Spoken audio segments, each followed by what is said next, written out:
pour continuer notre série de prédications dans la lettre de Jacques. Aujourd'hui, Jacques, chapitre 1, à partir du verset 16 jusqu'au verset 18. Jacques 1, 16 à 18. Je vous rappelle que la prédication entière, elle est esquissée dans la petite feuille et dans la description de cette vidéo sur YouTube.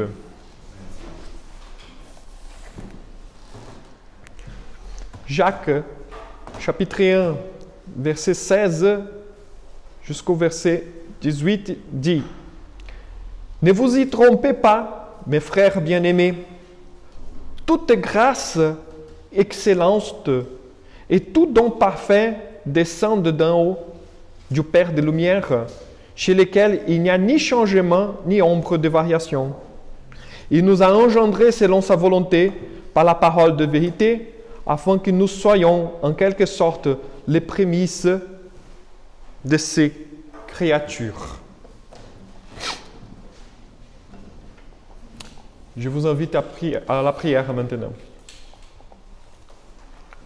Notre Dieu, notre Père, nous te rendons grâce, car ta parole, Seigneur, elle vient nous illuminer, nous conduire, nous donner les bons chemins, Seigneur, à suivre pour notre vie quotidienne, afin qu'en toutes les choses, nous puissions te glorifier.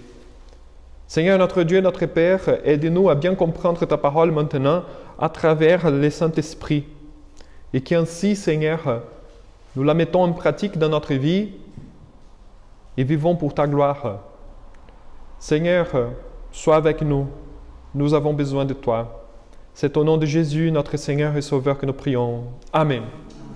Alors, si vous avez bien remarqué, ce texte que nous venons de lire, il va avec le texte de la semaine dernière. Donc, j'aimerais bien continuer. J'aimerais bien, en effet, suivre les caractères pragmatiques de Jacques. Et je voudrais attaquer tout de suite les sujets de ce texte que nous venons de lire, à savoir la diopérie du soir.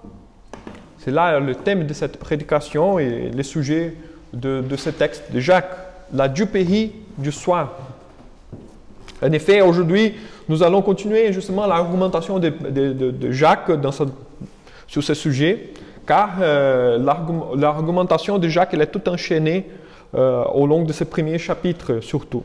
Les chrétiens de la dispersion, comme nous avons vu, les chrétiens qui étaient hors Israël à l'époque, qui étaient dispersés dans toute l'Asie mineure, à qui cette lettre fut adressée, passaient par des épreuves, des moments difficiles dans leur vie. Donc Jacques montre que les épreuves sont d'occasion pour se réjouir. Néanmoins, lorsque quelqu'un passe par une épreuve, il peut, et là c'est une chose que notre texte va nous enseigner aujourd'hui, il y a certaines personnes qui passent par des épreuves et il peut vivre une tentation au milieu de l'épreuve. Là, c'est la complexité de la chose d'aujourd'hui. Les chrétiens à l'époque de Jacques passaient par des moments très compliqués parce qu'ils ont été persécutés. Ils avaient pas mal de choses à faire face. Et au milieu de ces épreuves, peut-être, ils ont vécu, comme nous aujourd'hui, des tentations. Dans un raisonnement très superficiel, quelqu'un peut penser que la tentation vient aussi du Seigneur, car c'est Dieu qui donne les épreuves de la vie. Jacques montre que ce raisonnement est une duperie du soi. La personne se trompe. Car lorsque quelqu'un est tenté, il est tenté par ses propres désirs. Attribuer la tentation à Dieu, c'est se tromper complètement. Parce que la tendance, justement, Jacques, dans les textes de la semaine dernière, nous avons vu que Jacques dit que toutes les épreuves viennent de Dieu. C'est Dieu qui nous donne des épreuves dans notre vie. Et c'est une occasion justement de réjouir. Pourquoi? Parce que l'épreuve va engendrer la patience. La patience, c'est un fruit de l'esprit. Donc, quand nous passons par des épreuves, Jacques il dit, il faut reconnaître que c'est le Seigneur qui est en train de travailler dans votre vie. Mais quelqu'un peut dire, ah mais je suis tenté.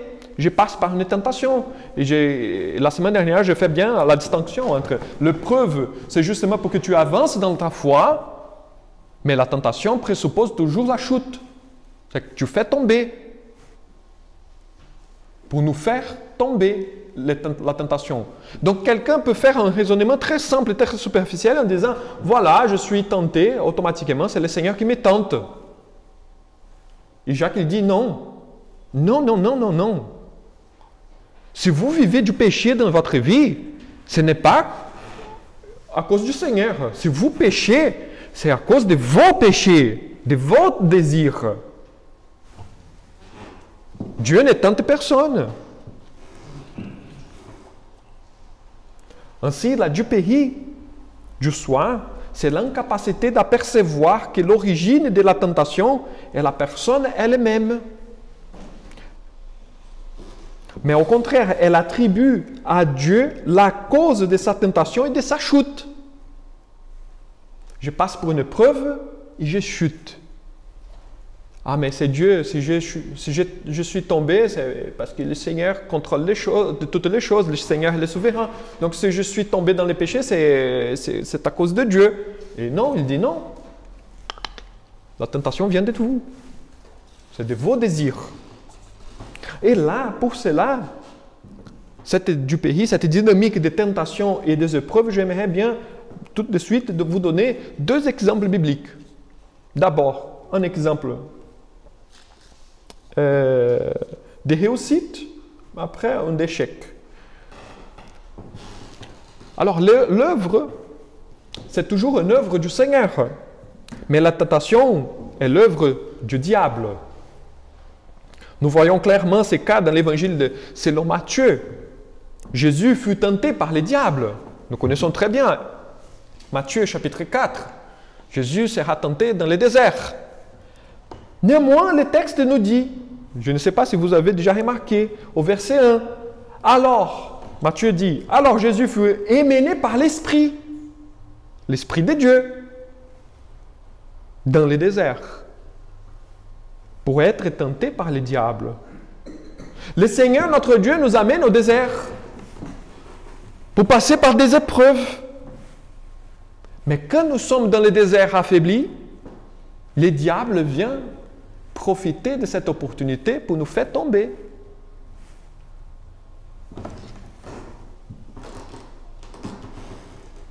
Matthieu, justement, montre que Jésus fut conduit par l'Esprit de Dieu au désert.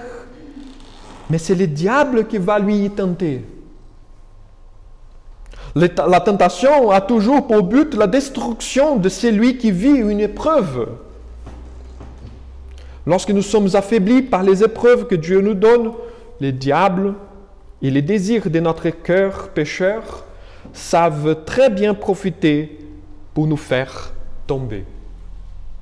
Et c'est pourquoi Jacques voit la difficulté. Nous avons toujours la tendance, on dit, nous passons par des épreuves, il y a des difficultés dans ma vie.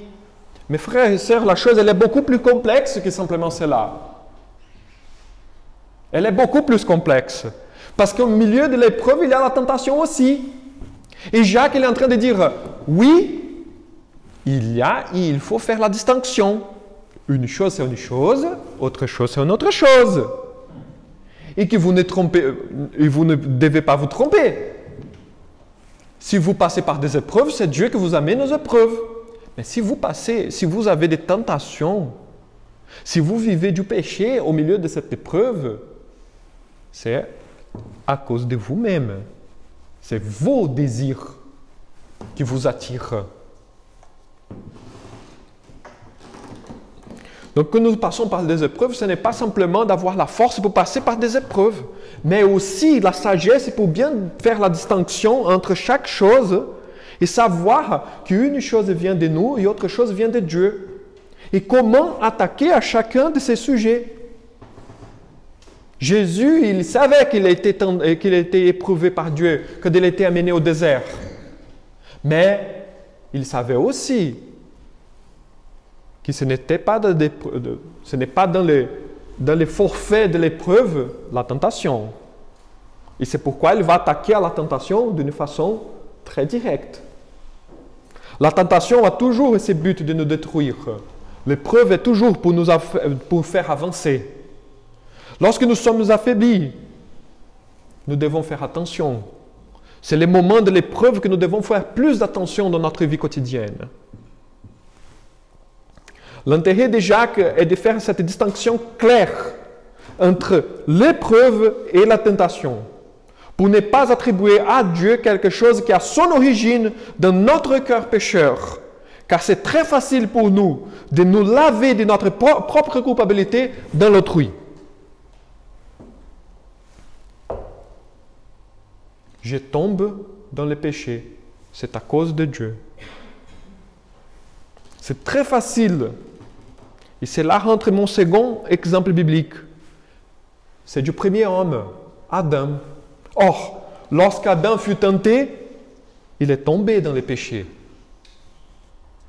Il a brisé l'alliance avec Dieu. Puis, Dieu vient le voir et lui demande s'il avait mangé du fruit interdit. Et quelle est la réponse d'Adam à Dieu à cette demande? C'est la femme. La femme que tu as mise auprès de moi m'a donné de l'arbre et j'en ai mangé. Parce que c'est naturel de nous, de nos cœurs, de notre cœur pécheur, se laver sur l'autrui. Nous déplaçons notre culpabilité à l'autre. Il lave sa culpabilité dans la femme au lieu de reconnaître les péchés qu'il a commis. C'est lui qui a fait le mal. Il préfère jeter la culpabilité sur Dieu. Si vous avez remarqué, le problème, ce n'est pas la femme elle-même. Le problème, c'est Dieu. Mais Seigneur, c'est toi qui m'as donné cette femme-là. Si je suis tombé dans le péché, Seigneur, c'est à cause de toi. Vous voyez? On peut dire, on ne fait pas comme ça. Adam a fait comme ça. La faute de Dieu qui lui a donné la femme. Et la femme qui est venue lui proposer les fruits interdits. Il n'arrive pas à confesser les péchés en disant qu'il a voulu le faire. Ou qu'il a désiré manger du fruit. Il serait plus joli, plus juste. Il y aurait du pardon tout de suite s'il aurait dit, Seigneur, j'ai mangé les fruits que tu nous as dit pour ne pas manger. J'ai fait une grosse bêtise. Je t'avais désobéi. Non. C'est typiquement l'être humain. C'est ta faute, Seigneur. Et combien de fois on fait la même chose dans notre vie quotidienne? Je passe pour des moments difficiles. C'est ta faute, Seigneur. C'est toi. Ou j'abandonne le Seigneur. Je dis, je m'en fiche de toi, Seigneur. Si tu es bon, pourquoi je passe pour des moments difficiles? Si tu es souverain, comme nous avons posé la question la semaine dernière, si tu es souverain, pourquoi tu me laisses passer par ces épreuves-là? Je m'en fiche de toi, Seigneur. Je m'en fiche. Je tourne mon dos. Je m'en lève. Adam, il s'est dupe, car s'il a péché, c'était à cause de Dieu. Il se trompe complètement. Celle-ci est la réaction la plus répandue.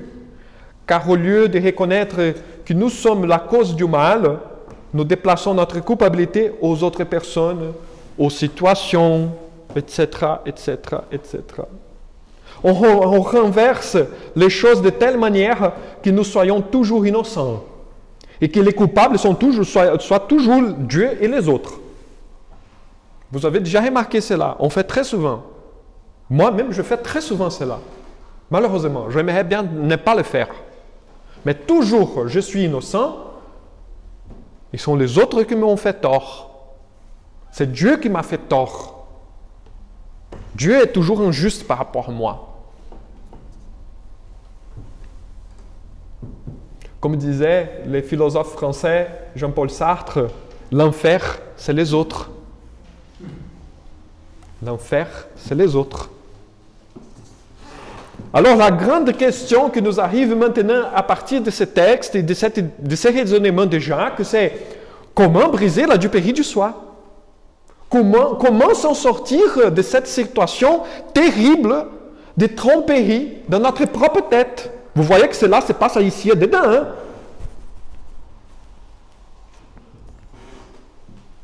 Et là, je voudrais vous dire que la duperie du soi se vend par la vérité. Il faut la vérité. Nous nous dupons tout le temps, car nous supposons des situations qui ne sont pas vraies. Nous supposons des intentions dans les cœurs des gens qui ne sont pas vraies. Nous supposons des images de nous-mêmes qui ne sont pas vraies. Nous pensons que nous sommes d'une telle manière qui ne sont pas vraies.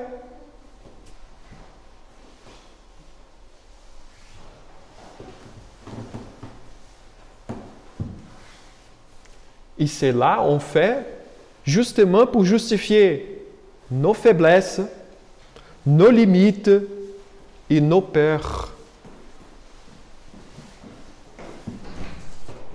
On essaye de construire une image et on vit selon cette projection. Et on se trompe. On projette sur les autres personnes une image que nous avons dans notre tête. Nous projetons des attentes sur les autres personnes que nous-mêmes nous ne pouvons pas attendre. Et nous vivons selon cette perspective. On parle beaucoup d'images aujourd'hui, de l'estime. Je touche des exemples, par exemple, comme les femmes, qu'il y a toujours dans la publicité et dans notre société même un idéal de femmes qui n'existe pas. La femme, elle doit toujours être dans une bonne estime. Et donc là, on va lui donner beaucoup de maquillage, de belles robes pour s'habiller, de bonnes choses. Pour que l'estime soit toujours comme ça. Les hommes, nous avons les voitures les plus puissantes pour que nous soyons bien. Nous nous projetons sur des images qui ne sont pas vraies. Notre société, nous vivons de cette manière. Nous supposons des choses qui ne sont pas vraies. Et là, nous rentrons dans ce cercle de la duperie. Notre texte de ce matin nous donne 3 vérités pour vaincre la duperie du soi. 3 vérités pour briser l'enchantement de la duperie du soi. À savoir, la bonté divine, le caractère divin et la volonté divine. Le verset 17, il commence. Toute grâce excellente et tout don parfait descend d'en haut, du Père de lumière. Jacques rappelle à ses lecteurs et nous aujourd'hui que toutes bonnes choses viennent de Dieu. Et s'il y a quelque chose de bon dans le monde, elle est d'origine céleste. C'est Dieu qui nous accorde toutes les bonnes choses. Mais entre eux, il y a les gens qui ne sont pas chrétiens et qui sont de bonnes personnes. Bien sûr, mais c'est clair et net. Parce qu'ils sont aussi créés selon l'image de Dieu. Ils ont aussi l'image de Dieu. Dieu ne laisse pas les gens devenir méchants au niveau le plus radical. Bien sûr qu'il y a de bonnes choses dans les non-chrétiens. Je n'ai jamais, si vous avez déjà remarqué, tout le temps que je suis ici, que je prêche, je n'ai jamais dit que les non-chrétiens est méchant, dans un sens moral. Non. Il y a de bonnes personnes dans la société. Il y a de bonnes personnes. Le problème, c'est qu'ils ne reconnaissent pas Dieu. Ils ne font pas cette liaison que Jacques est en train d'enseigner à l'Église. Les bonnes choses viennent que de Dieu. Si nous avons reçu quelque chose, si nous avons quelque chose, cela vient tout de Dieu. C'est justement cette direction dans la tête qui fait toute la différence. Les résultats, peut-être, c'est les mêmes. Mais la liaison, la cohérence du raisonnement, il est tout à fait autre. Dieu nous a donné toutes les bonnes choses. C'est lui l'origine. Je ne peux pas... Et c'est là un problème philosophique que nous avons jusqu'à aujourd'hui. Comment justifier... Parce que normalement, je vais revenir un peu à l'arrière. Les gens posent normalement la question, les gens qui ne croient pas en Dieu, ils posent la question comme ça. Si Dieu est bon, pourquoi il y a le mal? C'est un raisonnement assez simple, assez bête à mon avis personnel. Mais si vous renversez la question, d'accord, s'il n'existe pas Dieu, pourquoi il y a les biens dans le monde? D'où viennent les biens? Donnez-moi la justificative pour que l'être humain soit l'origine de toutes les bonnes choses. Nous avons vu 6 millions de morts lors de la Seconde Guerre. Qui va dire que l'être humain, il est bon? Les personnes sont bonnes. Sinon, on n'aurait pas assez de guerres comme nous avons jusqu'à aujourd'hui. L'être humain n'est pas comme Jean-Jacques Rousseau disait. Il est bon, il est né bon. Et c'est la société qui les corrompt. Non. Ce n'est pas une table rase, une feuille blanche comme John Locke a dit. Non. L'être humain naît pécheur. Il est mal. Il a besoin d'être racheté. Il a besoin d'être pardonné. Et c'est justement Jésus-Christ qui est venu. Donc, la réalité ultime du bien ne peut pas être l'être humain. Il n'y a que la Bible qui nous dit « Toute grâce excellente et tout don parfait descend d'en haut, du Père des Lumières. » Mes frères et sœurs, nous ne dupons pas. Nous ne nous laissons pas tromper. Les bonnes choses viennent de Dieu seulement. Et c'est à lui de rendre gloire. Nous nous trompons lorsque nous pensons qu'il y a des bontés qui ne procèdent pas de Dieu. L'être humain n'est pas autonome. Dieu est l'origine de tout ce qui est bon. Il est ce qu'on appelle le summum bonum, c'est-à-dire les bons, les plus excellents. Il est l'origine de tous les biens. Néanmoins, la bonté de Dieu fait un clivage. La bonté de Dieu fait un clivage. Elle nous approche de lui. Parce que par la bonté de Dieu, nous étions rachetés du péché. La bonté de Dieu nous attire. Elle nous approche. Mais pour ceux qui sont mauvais, ils ne peuvent pas accepter que tous les biens aient d'origine divine. Parce que moi, je suis bon. Les gens qui sont mauvais, et je ne dis pas moralement simplement, je dis, il y a des bonnes personnes, moralement,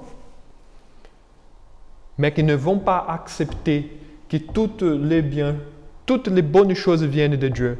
Parce que nous avons dans notre cœur l'envie de mériter toujours quelque chose de la part de Dieu. Nous pouvons être bons sans Dieu. Et là, vous voyez la rébellion.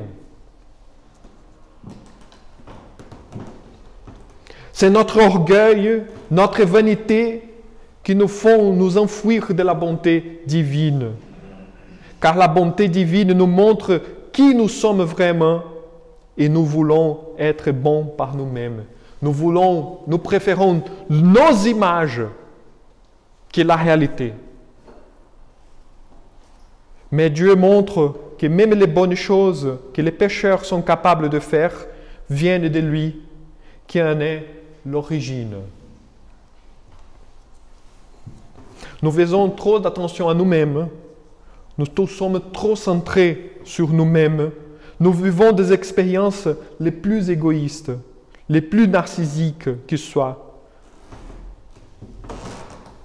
Comme je vous ai dit tout à l'heure, nous sommes tellement égoïstes, mes frères et sœurs, que nous nous demandons si Dieu, en tant que souverain, ne serait-il pas capable de nous donner que de bonnes choses dans notre vie, afin que nous soyons toujours heureux. Vous voyez le niveau d'égoïsme, le niveau narcissique que nous vivons? Néanmoins, si notre perception est centrée sur nous-mêmes, sur notre propre nombril, et que notre joie terrestre est la chose la plus importante de cet univers, nous ne sommes pas capables de voir que Dieu est bon tout le temps. Nous nous trompons avec une fausse image de Dieu. C'est pourquoi, dès qu'il arrive quelque chose de mauvais, nous sommes tentés de dire que c'est la faute de Dieu. C'est à Dieu la faute. Si Dieu est souverain, pourquoi le mal existe-t-il? On tombe dans la tentation de penser que les choses mauvaises n'arrivent qu'à nous. Vous voyez? Toujours, je me rappelle de ma femme, parce que je vous ai déjà raconté l'histoire de voyage. Toujours, je prends la voiture, on va voyager en voiture. Il y a toujours quelque chose qui arrive. Donc, je dis, ah, mais je suis malheureux, Samara.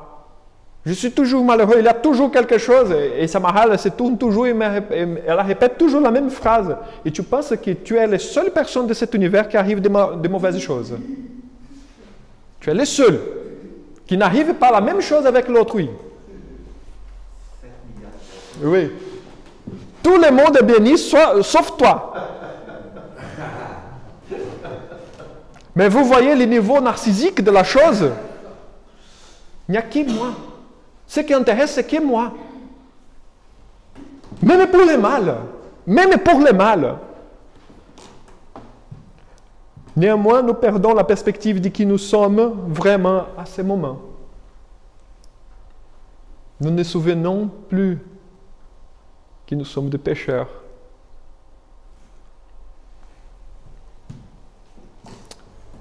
Mes frères et sœurs, devant un tel questionnement, qui sommes-nous? Nous ne sommes pas Dieu. Comment pouvons-nous dire que quelque chose est mauvais si nous ne disposons pas de la totalité des événements de cette réalité pour en juger?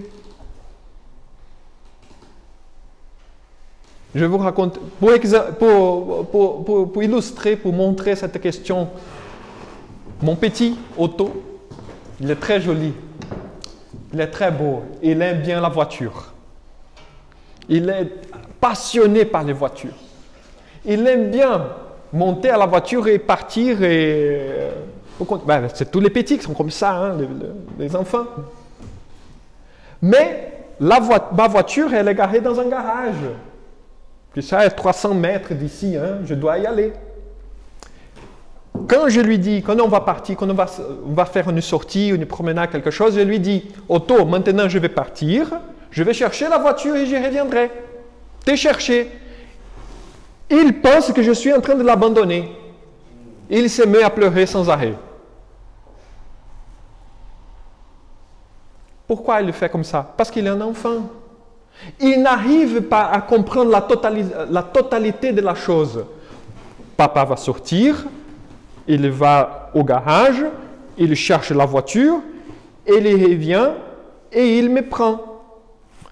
Il n'arrive pas à faire tous ces raisonnements. Il est un enfant de 2 ans. Il voit simplement que je suis absent, que je sors, que je tourne mes dos à lui. Il pleure. Il se sent abandonné. Et nous faisons exactement la même chose, mes frères et sœurs. Nous ne voyons qu'ici immédiatement.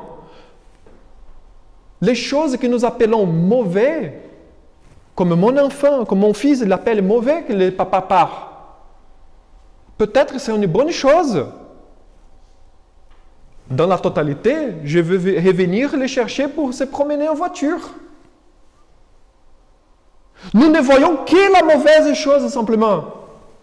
C'est pourquoi je vous dis, comment pouvons-nous dire que quelque chose est mauvaise si nous ne disposons pas de la totalité des événements de cette réalité pour en juger?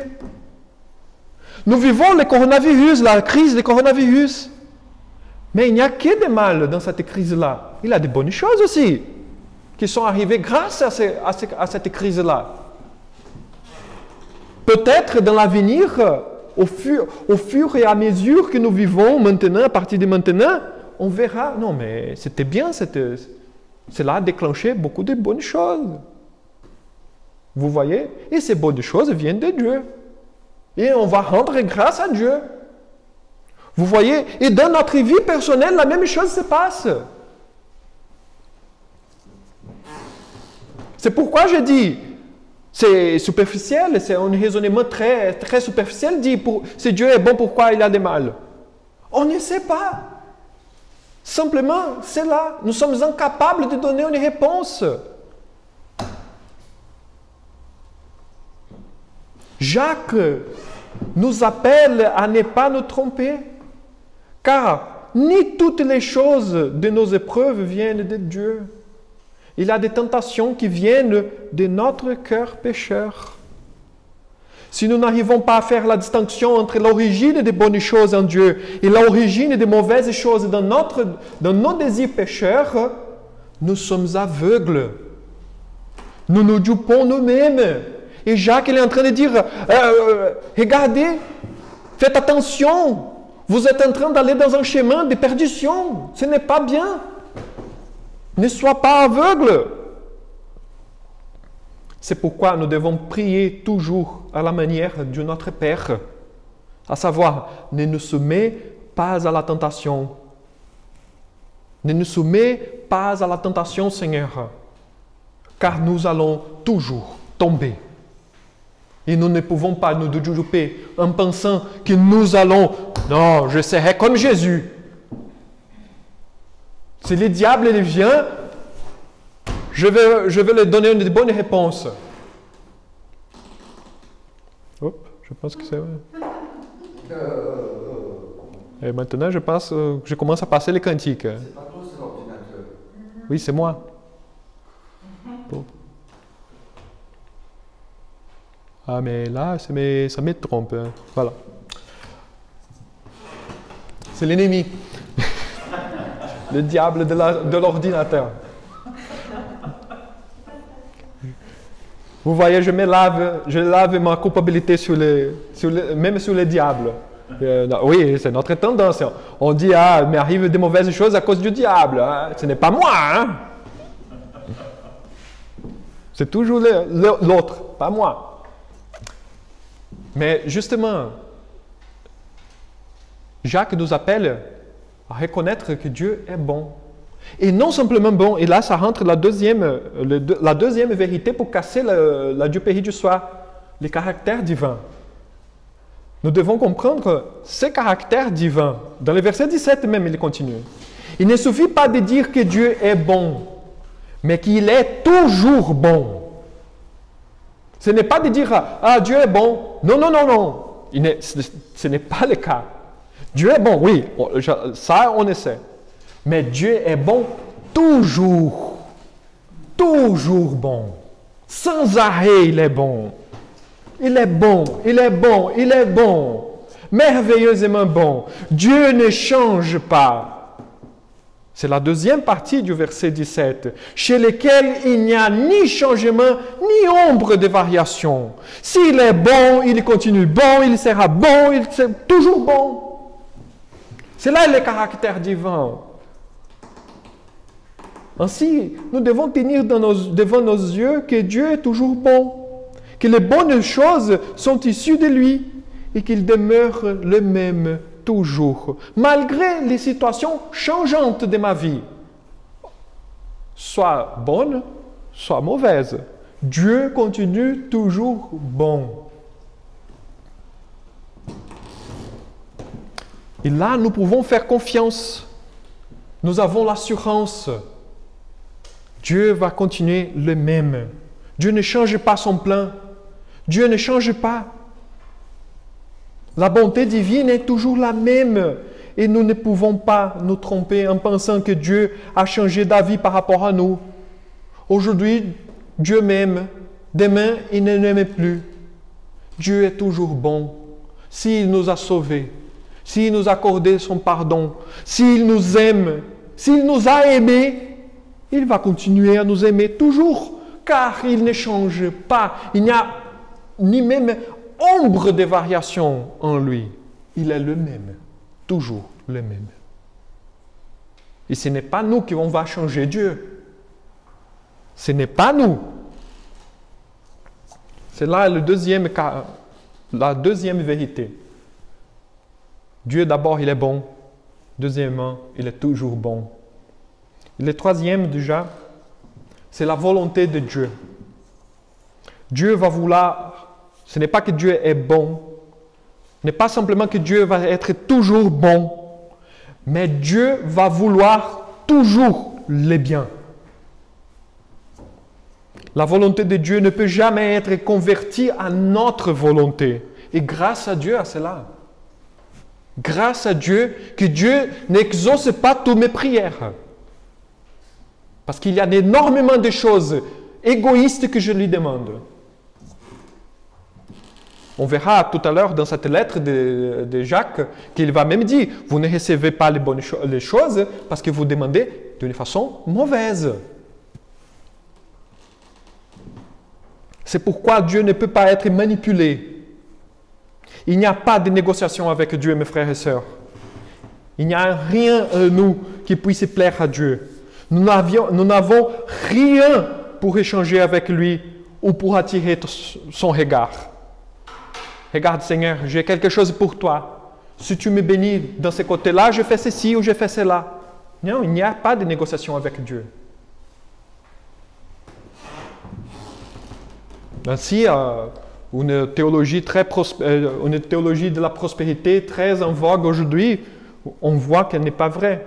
Qui dit que si je donne quelque chose à Dieu, Dieu va me donner en plus, va multiplier, ou que je veux réussir dans mes affaires si je donne, si je fais ceci, si je fais cela pour Dieu. Non, il n'y a pas de manipulation.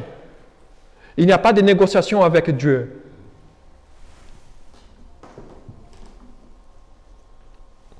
Nous ne pouvons pas nous duper avec ce genre de choses. Nous ne pouvons pas nous laisser tromper par un tel discours.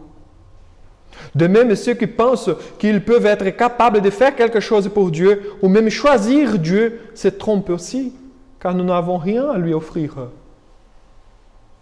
Nous n'avons rien. Il est celui, il est souverain. Tout appartient à lui.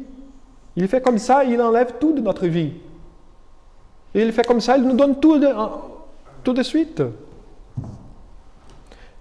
C'est pourquoi, mes frères et sœurs, Dieu ne tente personne et il ne peut pas être tenté par personne.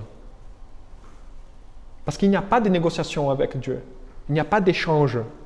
Quand Satan se présente devant Jésus et dit « Si tu me rendrais culte, je te donnerai tous les royaumes », Jésus dit « Les pauvres ». Il ne sait pas. Il se trompe énormément.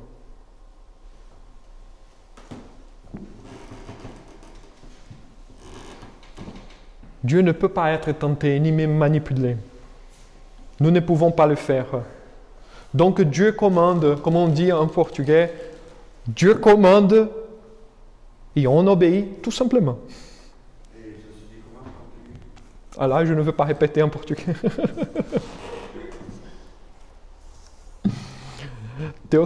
Deus manda e obedece quem tem juízo.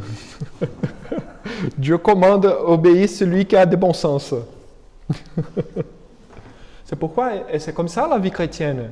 On ne peut pas faire comme des enfants ah, je veux Seigneur, c'est ma volonté qui doit être faite. Non, non, non, non, non, non, non.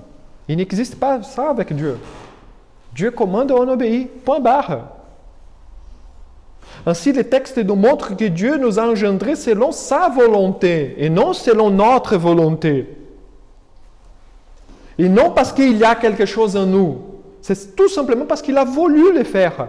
Parce qu'il veut les bonnes choses, tout le temps.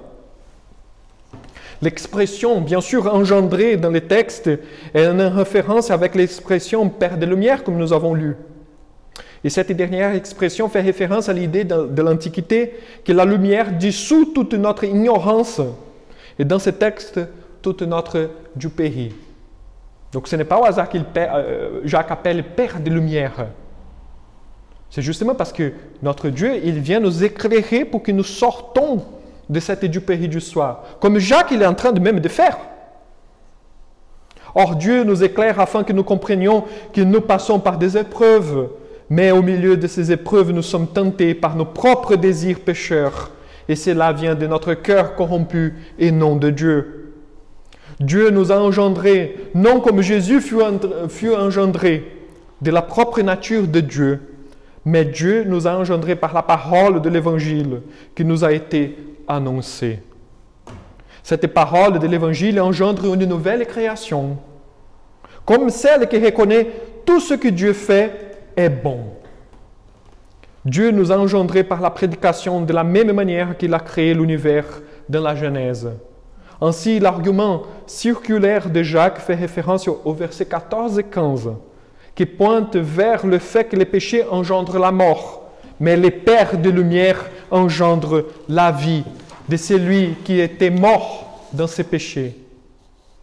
Donc Dieu rachète, même celui qui attribuait la paternité de la tentation comme Adam a fait. C'est la femme que tu m'as donnée. Dieu engendre la vie et les bonnes choses. Et Dieu nous a engendrés par sa parole. Et par sa parole, il a la puissance même de racheter celui qui l'accuse en tant que la source du mal dans sa vie.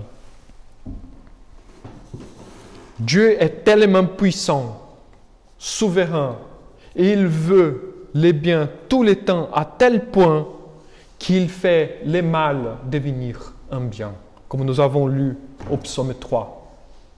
C'est là est la grandiosité, la grâce et la miséricorde de Dieu, qu'il tourne les mauvais en bons.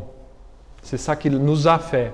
On était des ennemis et nous sommes devenus des amis de Dieu par Jésus-Christ notre Seigneur. En guise de conclusion, ne permettons pas de nous duper.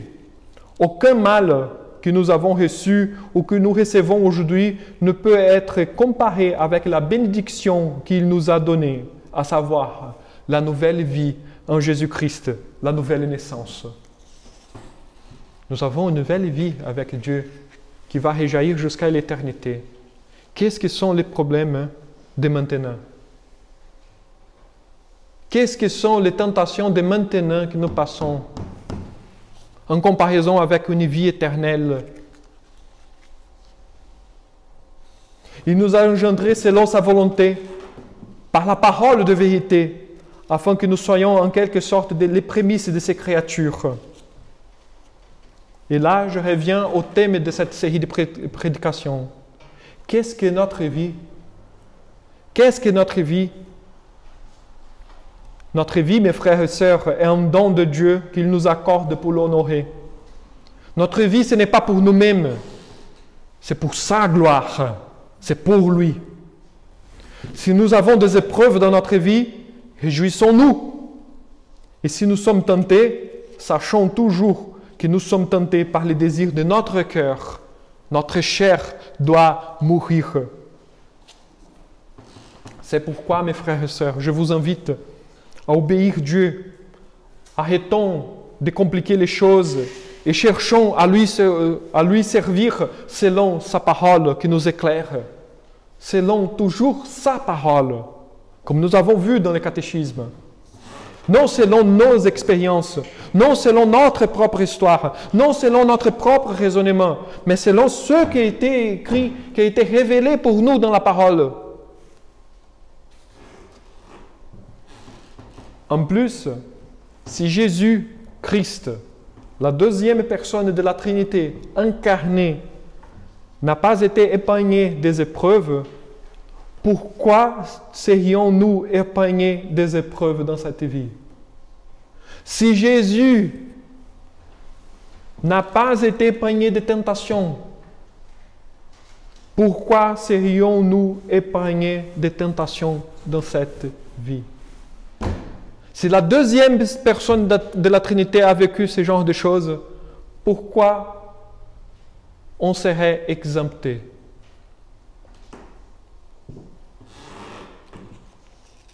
Mes frères et sœurs, soit les épreuves, soit les tentations, elles viennent dans notre vie pour nous mettre à genoux et chercher en Dieu notre refuge. Néanmoins, le diable ne veut pas que nous soyons à genoux dans la prière. Le diable veut que nous ayons toujours raison, que nous soyons toujours innocents. Il veut toujours que nous ayons raison, que nous continuons autant dans notre manière d'être.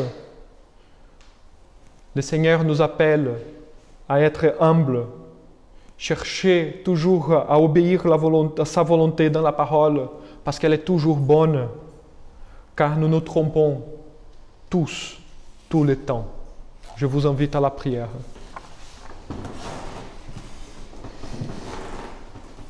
Notre Dieu, notre Père, nous te rendons grâce, car tu nous éclaires les yeux pour comprendre, Seigneur, ta volonté, pour comprendre qui tu es et qui nous sommes vraiment.